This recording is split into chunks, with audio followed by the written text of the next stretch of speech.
media new initiatives. We have Anusha Yadav, Lawrence Liang, who speak with Gitanjali Dang about the Indian Memory Project, Peking Duck, online libraries, and new forms of text. Anusha Yadav is an independent documentary photographer and a publication designer. She graduated in communication design from NID Ahmedabad. She spent 18 years as a graphic designer and an advertising professional, after which she worked as an independent photographer. Her works have been featured in international and national media and publications and have been exhibited at several galleries across the world. In 2010, Anusha founded the Indian Memory Project, the world's first online visual and narrative-based archive.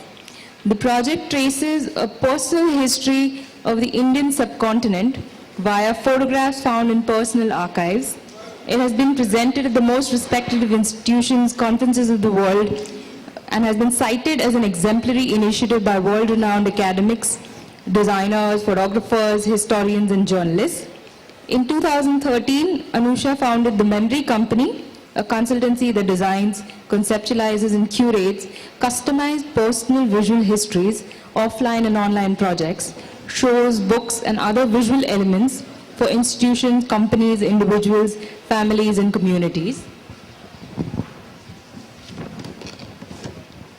Lawrence Liang is an Indian Chinese graduate based out of Bangalore. He's an alumnus of the prestigious National Law School, and after graduating from there, he subsequently pursued his master's degree in Warwick, England, on a Sheving scholarship.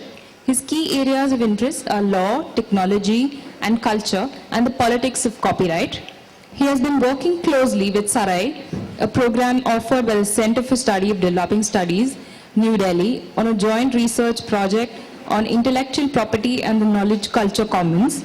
A keen follower of the open source movement on software, Lawrence has been trying to crack the code on ways of translating the open source ideas into the cultural domain. Gitanjali Dang, she's a curator, writer, researcher, and shapeshifter based out of Bombay. She has curated over 25 projects of contemporary art, and she started the itinerant arts lab Khanabadosh in 2012. Anchored in an inclusionary spirit, Khanabadosh is interested in interdisciplinary, parallel contexts, new publics, and expanded aesthetics. Gitanjali's criticism and articles on culture have appeared in leading local and international publications, including Nafas Art Magazine, Art Papers, The Times of India, and Art Agenda. She has lectured and presented papers at Kunstmuseum Thun, Switzerland, and Jawaharlal Nehru University, Delhi, among others. Since January 2014, she is a research associate at Zurich Universities of the Arts for contemporary art research.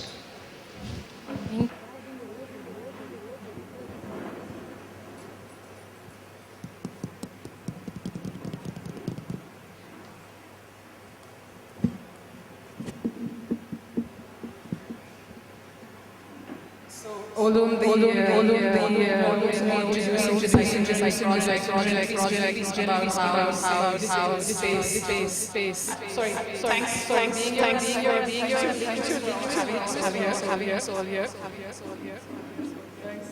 sort of activities,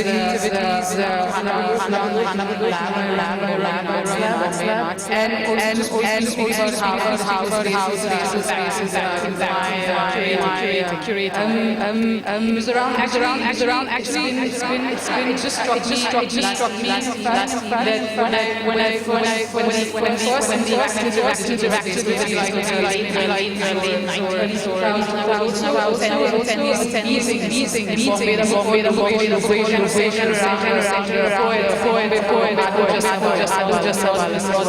and at the time I was in college. I wanted to be part of I was writing a lot, and then weren't actually I mean, they were not even have these also long race around that time.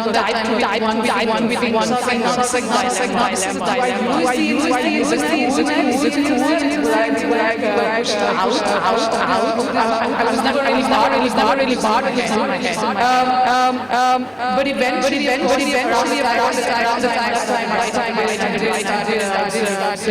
online, and then of course it was because up until then, again about access, libraries, sort of access archives, but it was difficult suddenly, and of course I came in middle class, so I had so this completely opens up in terms of art and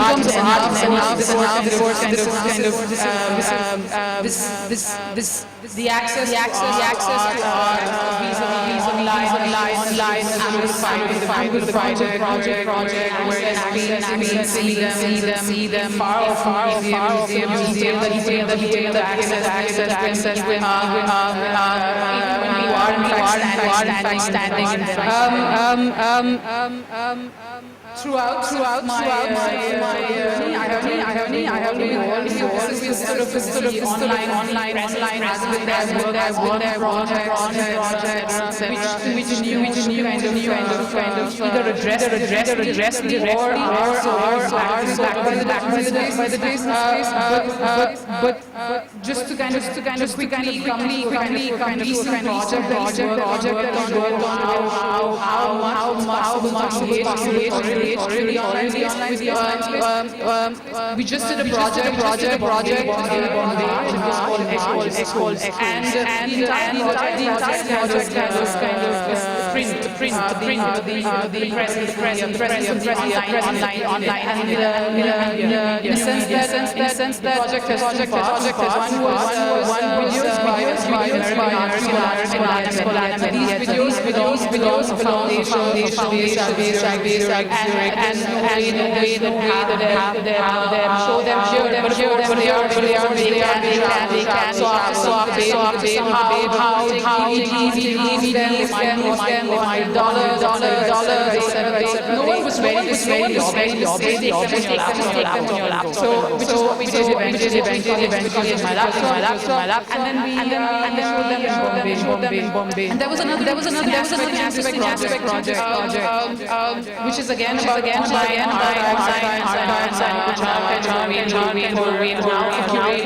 curate and write.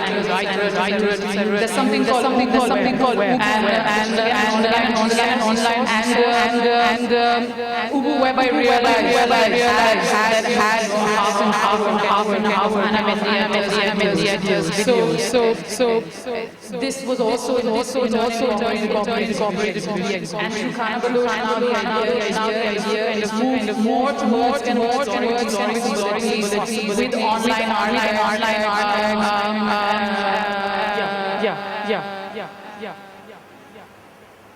Now archives kind of way to Anusha and speaking about project, and then Lauren is about speak about library, encyclopedias, etc.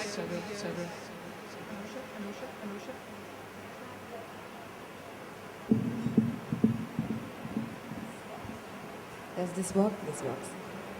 Can I have the PPT, please? Hi, everybody, and thank you for coming for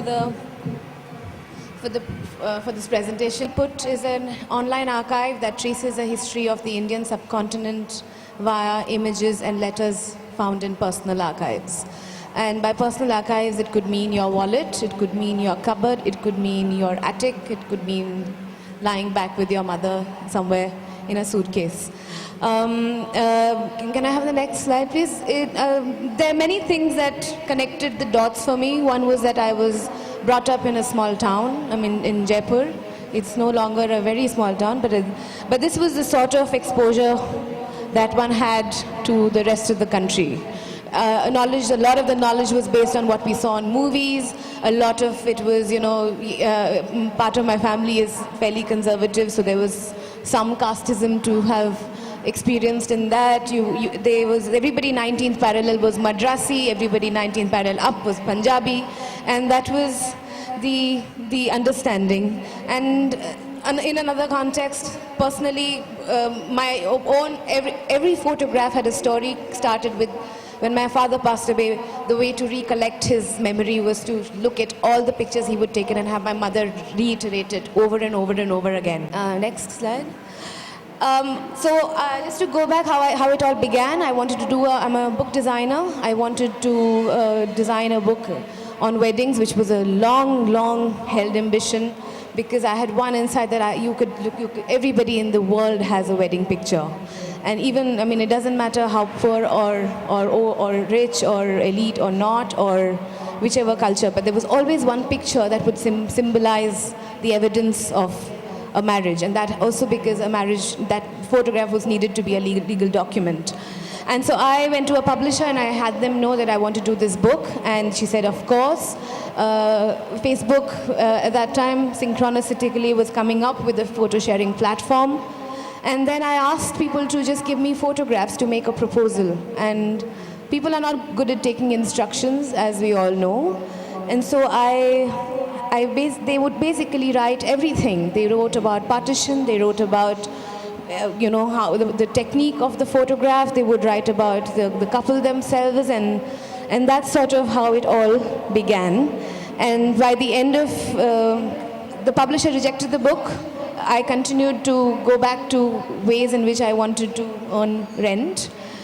And after a year, I figured out, the penny dropped, that looking back at the picture, that every picture I could trace all of these things. And it was really like many pennies dropped altogether, so that I could, with these names, with these terms of partition and polygamy and props and photographic techniques and caste change, change of religion, it was just, I could trace all of this. And if I can trace all of this, I can trace an entire history of any country. It doesn't matter just my own. And next slide, please. So this is what I did. I took it out of Facebook. I took the entire group out of Facebook. I shut that down because I felt that Facebook was limiting, and also I think Facebook in the end it's turned out exactly what I thought it to be. It is a place to create information. It is not a place to house archives. It is not a place to house information, especially research-based information, and you open it up to a wider scope of the world. And so the criteria that I gave people was that they must be the guardian or the owner of the image. They have to be before 1991, because that is when digital photography came into being. And you had to you had to have knowledge about the image, and if you would just put that all together and send it to me. This is what the blog looked like. I took it basically out of Facebook onto a free blog. I branded it Indian Memory Project. It sounded very good and very exotic. I was very clear on what I wanted to do. I was also very clear that a WordPress blog could help me do that. It could give you keywords, categories. It was married to Google. It would come up on search, everything. And this is how it came into being, with 15 images only. Next slide. What I will do now is tell you one story, and of how, and if you can pay attention to the little terms that come about and how they become categories, and how people search. I'll come to how people search and how this can be used. To my mind, archives become archives when they are used. Otherwise, they're just simply collections. And if an archive can't be used, then it's just it's not going to work out. This is a brief story. The more bigger story is online. This is submitted by a girl called Purvi Sanghvi from Bombay. My grandfather Dwarka Das Jivanlal Sanghvi, extreme right in the black coat, with his brother Vallabh Das Jivanlal Sanghvi and business partners Bombay Sarkar 1951. And this post is titled The Family that Founded the Pen That Wrote the Constitution of India. Dwarka Das was born in Gujarat in 1913 into an impoverished family. When his father died, his mother could not afford to bring him up, and he was sent to a children's home. At the age of 13, he went to Burma to join his elder brother Vallabh Das Sangvi, who worked at a general store selling kitchenware. Soon his brothers began buying pens from traders and selling them on pavements. Many years later, when they moved to Bombay, Dwarka Das and his brother invested in a small shed at Kasturchand Mill at Dadar and began manufacturing most of the pen parts, except for the nibs that were imported from America under the brand names Sita and City. One day, as an error, the supplier sent them a box of nibs called Wilson instead. The war was a huge obstacle to sending the consignment back, and so they had no choice but to start using the nibs. The pens had to be rebranded as Wilson, but unexpectedly it sold far better and the mistaken name was retained. Wilson pens quickly rose to huge fame for years and became a preferred choice of pens across the country in all government offices, schools, colleges, and courts of law. A union strike in the 1980s, organized by the infamous trade union leader Datta Samant, and another in 1998, broke their businesses apart, and the contributors' grandfather and father had no choice but to shut everything down. They say they could not find it in themselves and the courage to start all over again. The Wilson pen family, however, do have a feather in their cap. They made the orange thick-nibbed pen that wrote the most fundamental document that defines the country, the Constitution of India, written by Dr. Baba Saheb Ambedkar. And so these terms become categories, they become keywords, and that is how all stories are documented and presented on the site. So now we have 750 categories and around 10,000 keywords. They're all searchable, and I will show you how they become actually a part of a fun exercise, not for me, but for many people, because Google will just pick up random keywords and put it together to lead them to your site. These are some of the interesting insights that one had. This is around the same time, 1920s, and actually this is early 1920s. The picture on the left is from Rajasthan, the picture on the right is from Tamil Nadu, and these are just about how photographically things were being represented across the country. And this is at exactly the same time. The shoes I'll come to later. On the right is a sari, it's a 9-yard sari she's wearing. On the left, it was very, very unusual for couples, especially in Rajasthan, to hold hands, and that too in the 1920s. This is the kind of example what pictures come up. On the left, the picture will tell you that if the American Civil War hadn't happened, there would be no textile industry in India. These are stories about migration, about mills, travel, postal services, how they used to be, mails that you would take 12 weeks to come over.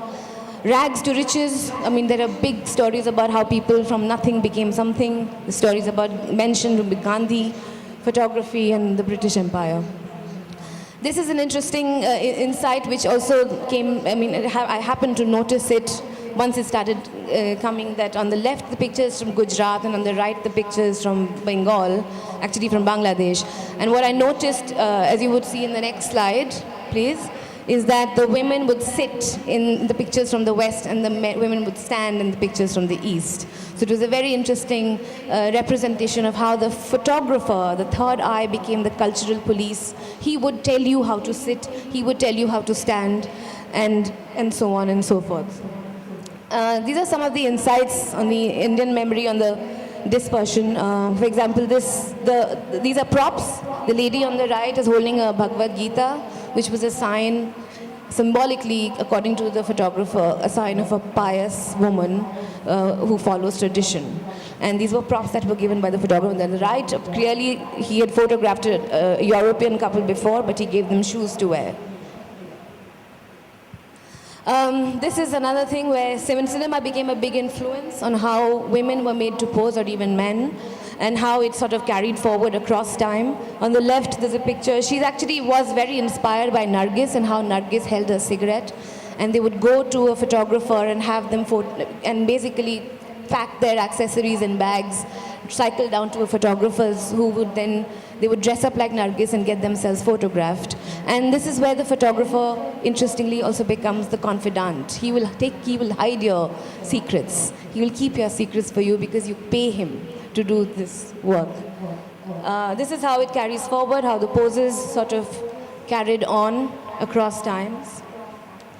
And now to how I sort of spread information on the Indian Memory Project. Currently, there have been 11 lakh visits since 2010.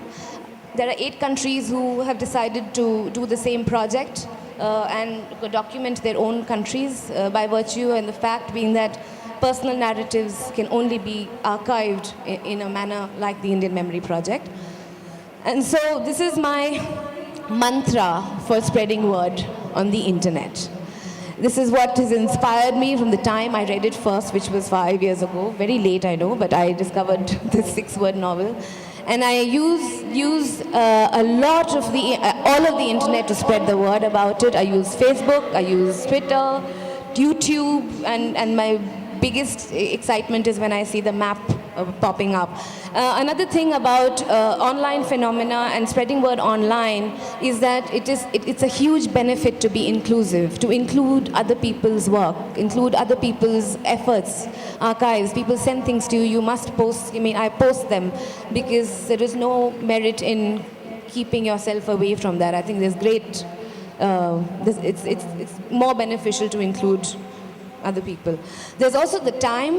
These are of course some of the strategies I use to spread the word. What time you post, what day you post is very important. On weekdays, by the weekend is coming, people are waiting for the weekend. People surf the internet a lot more just before lunch and just after lunch because they're waiting for lunch and then they have to wait to digest it, and it's a great time to spread the word. This is how I track who searched, which country, what time, how many. I mean, this is one of my favorite things to do because this is how I'm a bit of a nerd, so I enjoy all doing this. One of the most interesting insights on Indian Memory Project, and it is actually one of the funnest, is that a lot of people come to the site looking for porn. Because Google will just put words together and it will say Tamil Nadu housewife spy. You know, and underage married couples in Pakistan, or, you know, Hindu pilot mustache. It will just put my wife smoking in India. So it will just pick up words and put it together and bring them to your side. And the best part is that they stay. They stay, and that is the happiest moment, when they don't digress to other things. There is also another interesting where you let other people spread information for you is when it gets picked up on things like Reddit. Now this is one of the largest discussions happen with many comments about a Kashmiri Pandit's family and becomes a point of contention, discussion, argument, where people want to discuss how did this happen, if this happened at all, and discussing history apart from the work that you are doing. Other properties is something that I have found also is interesting. It's about including different things. You own other properties. So this is something I started called Look What They Found, because people would send you things that they found. They were not theirs. They were not personal pictures. There were no stories, but it was just what they found, and it is interesting. So this was a newspaper actually of 1947, The Statesman, on 15th of August. And she found it because Dhobi had wrapped up a sari in it, you know, so random places you find. This is another property, but this was inspired by several archiving conferences where you walk away from, where everybody wants to consolidate some kind of list or wants to know what is lying where, and I decided to just put it all together, and it's called the Directory of Archives.wordpress.com. So all the archives that I come across online and have South Asian related literature or data is all sitting here, from different personal collections, private collections, or governmental collections. And this is what the website now looks like, and it's called IndianMemoryProject.com. This is the memory company is what I began last year, and it was basically inspired by my own project, which I keep it free, and I intend to keep it free for as long as it lives. And it was just something that I started that you can document, you can actually provide this as a service to brands and to personalities and to companies to actually start documenting themselves and have people help them document it. Crowd memory is a very powerful thing for any brand, institution, or a person, where they actually help you remember your own history, and history is equity. It's, you know, so it just is something I started last year. And yeah, that's it. Hi. So I was initially planning to use a PowerPoint presentation, but when I realized I'm going to go after Anusha, who's been a graphic designer for 18 years, I figured that's not such a good idea. So I'm going to retreat to my cheap lawyerly skills and just use rhetoric instead. I've been a big fan of the Indian Memory Project for a long time. And to my mind, there is something, you know, it speaks to a moment. It speaks to a moment in which one sees a massive growth in what I would describe as the will to archiving. If you were to imagine typically what archives were and what, you know, who they kind of serviced, you would think of the National Archive, which is a dusty, bureaucratic space populated primarily by babus and by historians, right? And if the National Archive is in some ways emblematic of the idea of a national memory-making project, what you really, you know, are seeing in terms of the explosion of the amateur archives is in some ways a corrective. Because every archiving project, especially of a national nature, is also equally about a project of forgetting. So I will always imagine and fantasize an imaginary building that would be created right next to the National Archive, which would be the National Monument to Forgetting. A building that would be kind of part Lutyens, part Kafka, and part Borges, right? But this idea, therefore, of the rise of the private archive and the will, as it were, to archiving, in some ways raises a number of interesting questions. Starting from the idea of how do we redefine or rethink the idea of the archive? If all of us, for example, are moving around with hard disks, with thousands of movies, thousands of images, and thousands of, you know, millions of songs, is that a personal archive? Where do you draw the line between a collection? Where do you, move from a collection to an archive, etc.? So this imperative in a way to archiving in the contemporary, I think, speaks to the fact that as information proliferates in a manner that it becomes almost unmanageable, there is a concomitant rise in the desire to order it. And this is not a new phenomenon. In the 18th century, one of the forms that really emerged in a very significant way was the encyclopedia, right? So from Diderot's kind of Enlightenment project, the idea really was that you were looking at an explosion of information. There was an explosion in the idea of science, and the question of how do you create taxonomies, how do you create classification systems that make the world more intelligible rather than than more opaque. And the encyclopedia emerged in a way as a typical kind of Enlightenment project that sought to gather together all of the knowledge of the world in one place under a single kind of category. But the encyclopedia was never a singular unified project. The encyclopedia was also tied very crucially to the idea of form. So while we typically think of the Encyclopedia Britannica as, the example of what encyclopedias are, namely an alphabetical kind of index of knowledge, a lot of encyclopedias were at that point of time really struggling to find a form. And what's the form that they were really dealing with? The answer for me really lies, and that's kind of where the Indian Memory Project also comes in the question of narrative. If historians have classically played the role of converting, basic fact or fact which seems self-obvious via a weaving of narrative forms, it's interesting that the contemporary moment of the will to archive seems to be facing a similar challenge, which is how do we construct narratives which either have been A, forgotten, B, left out in, a very kind of, directed manner.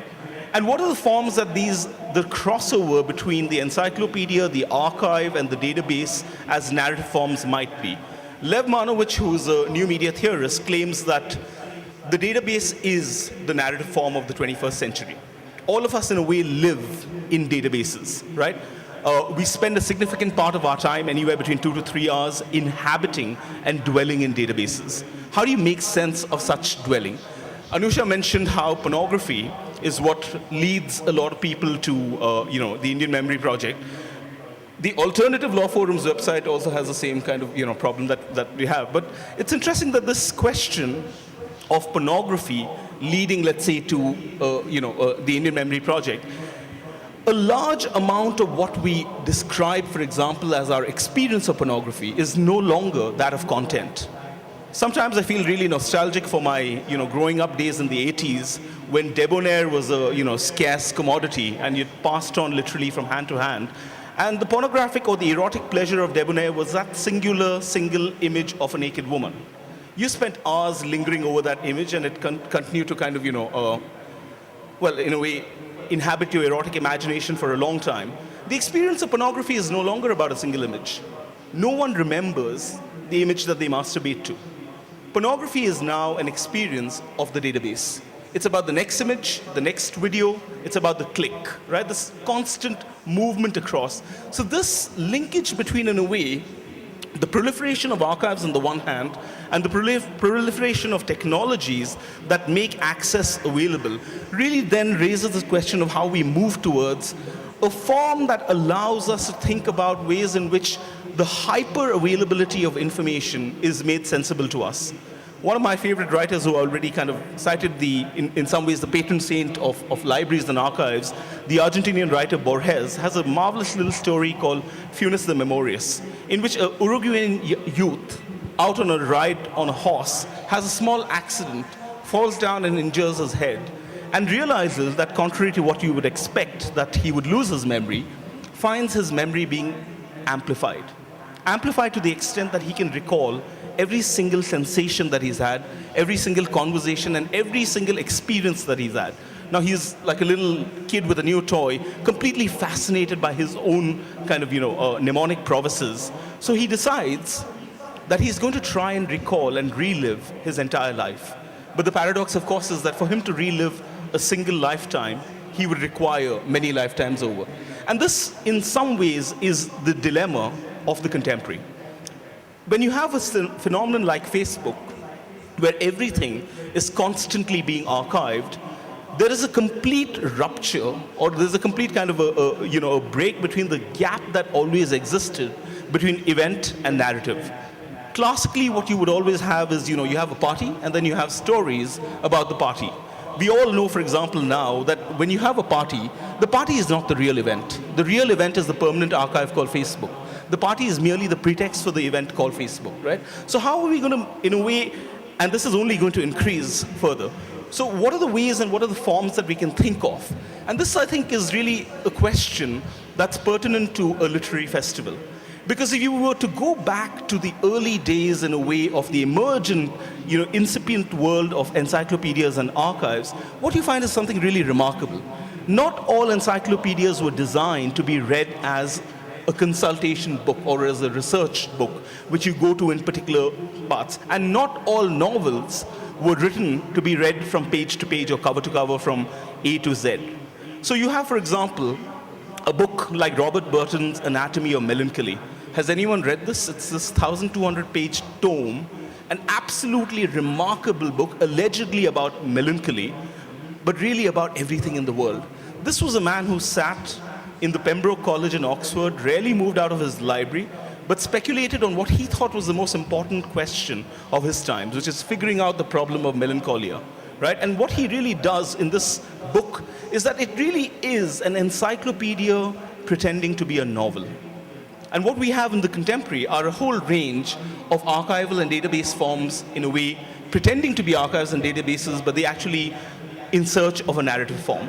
So the challenge, if we were to think about this futurity of how do we think about the relationship between, the changes in the ways in which we read, the changes in the way we inhabit databases, and the question of how we are going to imagine new kind of narrative possibilities that allow us to intervene in projects of memory making, seems to me a really, really exciting moment.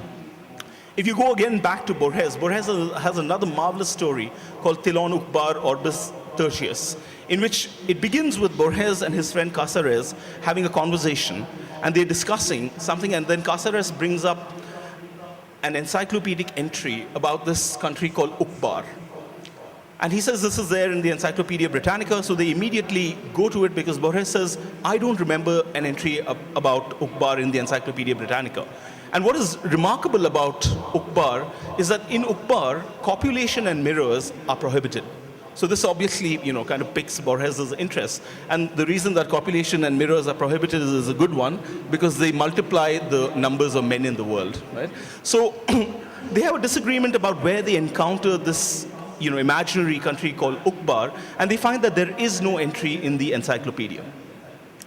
So Caceres goes back home, consults the encyclopedia that he has home, brings it to Borges the next day and shows him that in his version of the encyclopedia, there is in fact a mention of the country called Ukbar.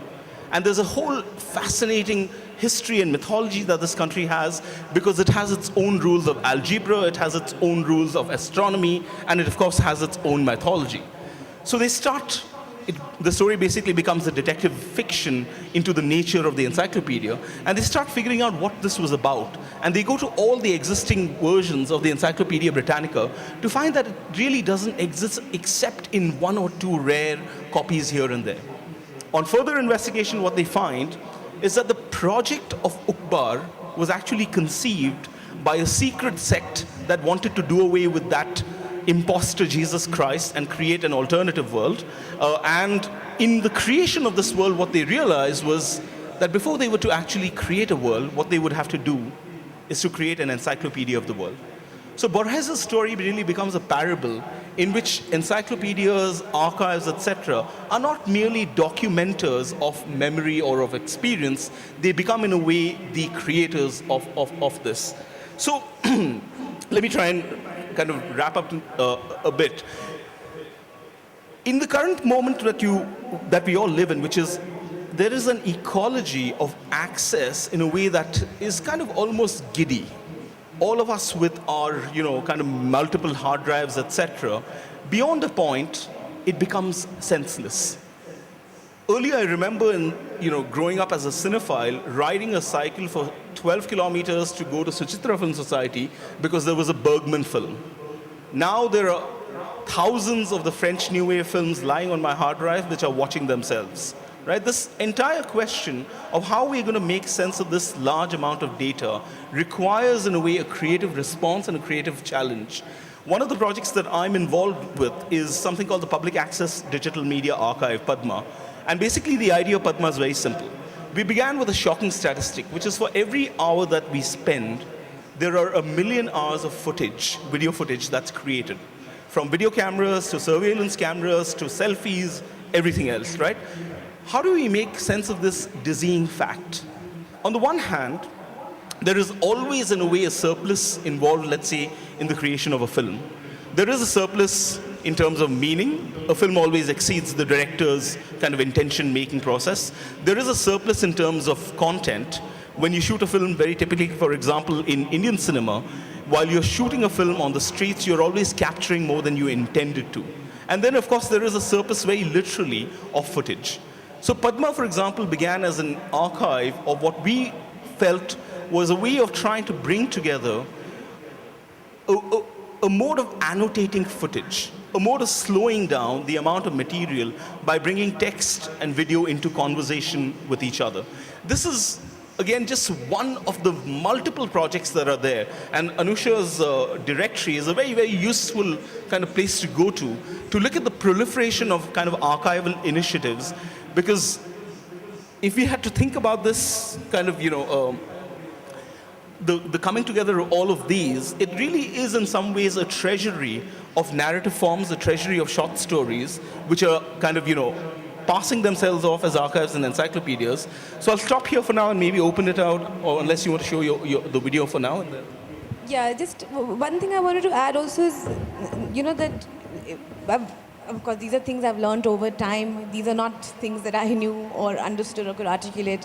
Was that human beings are hardwired for stories.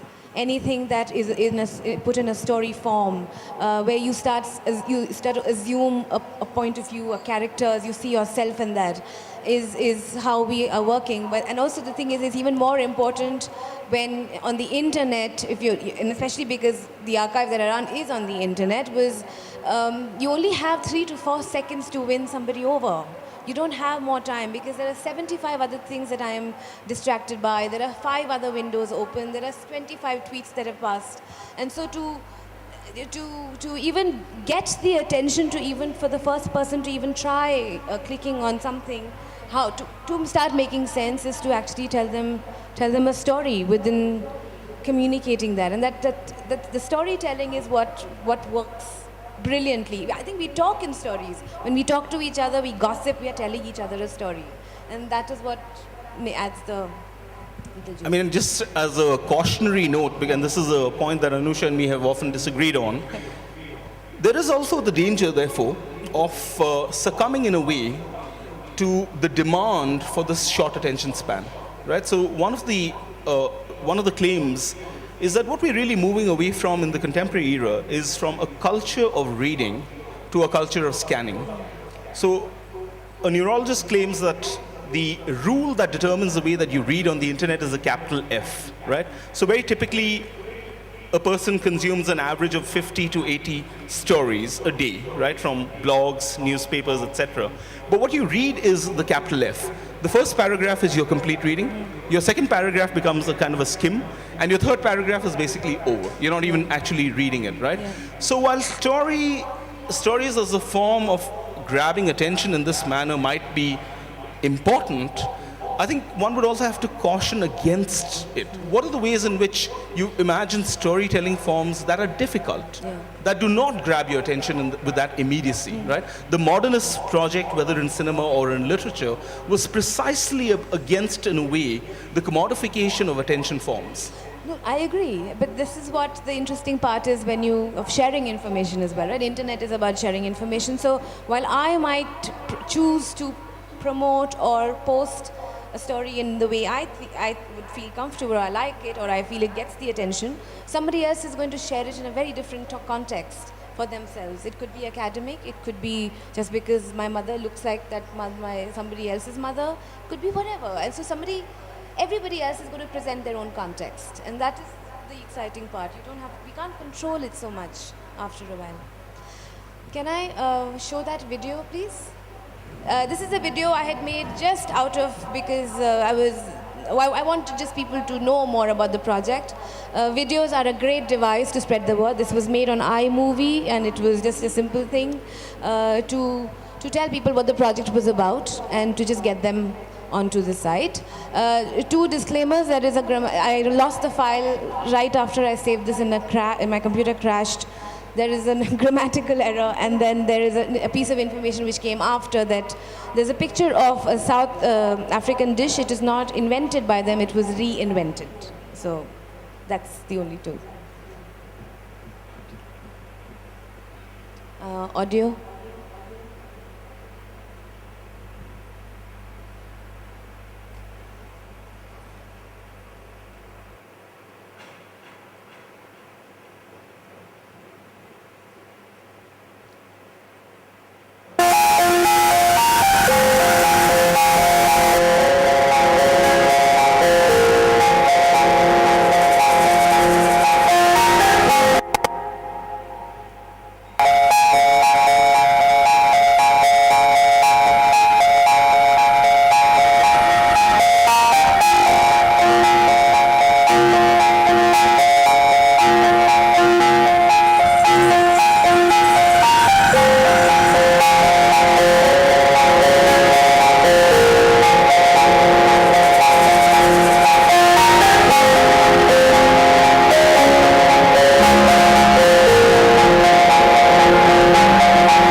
Once you get over the choking in your throat, we can have questions.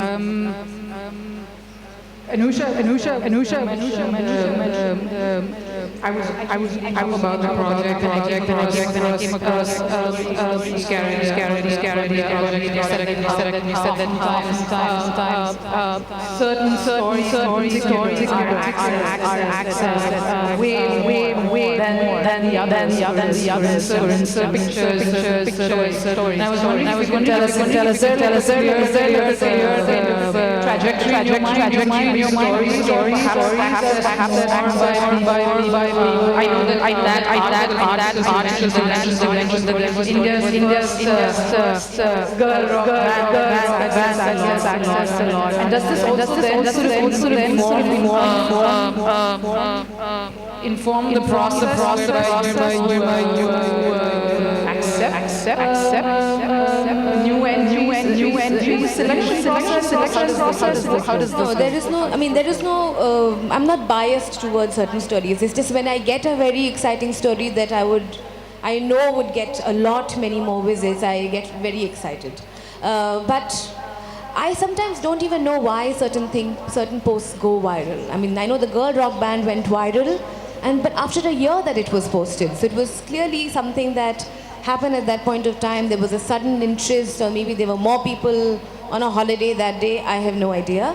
But the post was posted in 2010, but it only went viral with 35,000 visits in matter of few hours in 2012.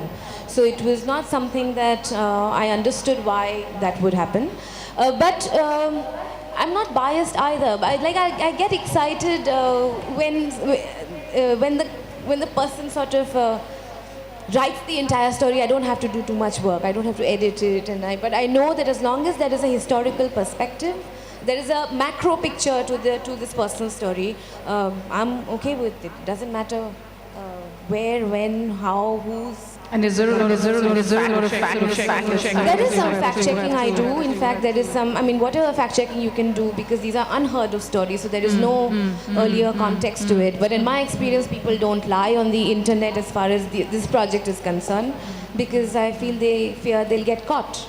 And so people don't usually say anything. There have been some abusive comments, especially when it comes to Kashmir and Hindu and Muslim. There'll be some things, but then I think my best response to them is send me a story instead of abusing if you have another story.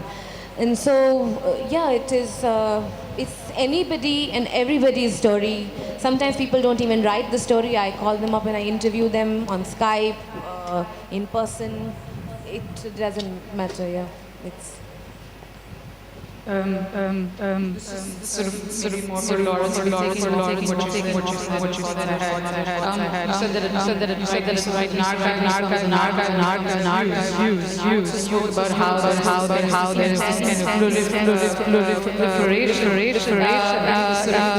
sort of archiving. But what struck me is that a lot of online archives, whatever it might be, to use a term, they need to be sort of curated in order to bring them into some relief. So there is an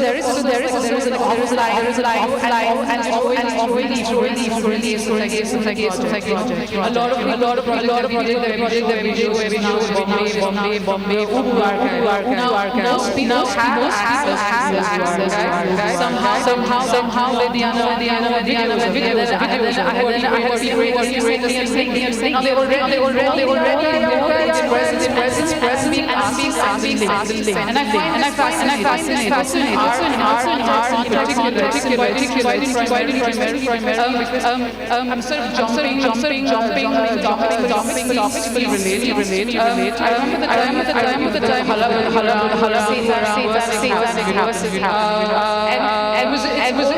continues to be so our lawmakers are so bothered by what's happening. You know, the book is circulating online. There is it's not as much search. It's always any object that is not but the moment there is a public space, then it gets. So I'm also interested in online how resonates offline in a way.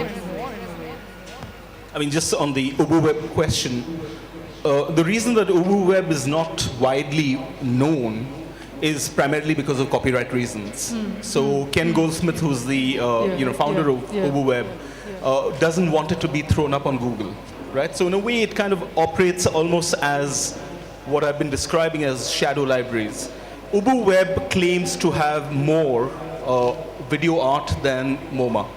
Now that's quite stunning, right? But they only allow to do that precisely because there is, in some ways, the shadowy regions that it exists in. So the people who have to know will find out word of mouth. So that's kind of one thing. In terms of the entire question of the curatorial intervention that's needed, I mean, that's crucial. And that has always been the case in terms of archives. Archives as, the dusty files do not make any sense at all until the historian goes there and converts the fact into a narrative. But the narrative that they deploy is, of course, a very limited one, right? Because the emphasis is very much in terms of its factuality, its ideological reading, etc. I think what Anusha is really opening out in some ways is what happens when archives become the property not merely of historians, but of writers, of artists, of filmmakers. And you know that in the film world and in the artistic world, there is this incredible rediscovery, as it were, of archival and of found footage.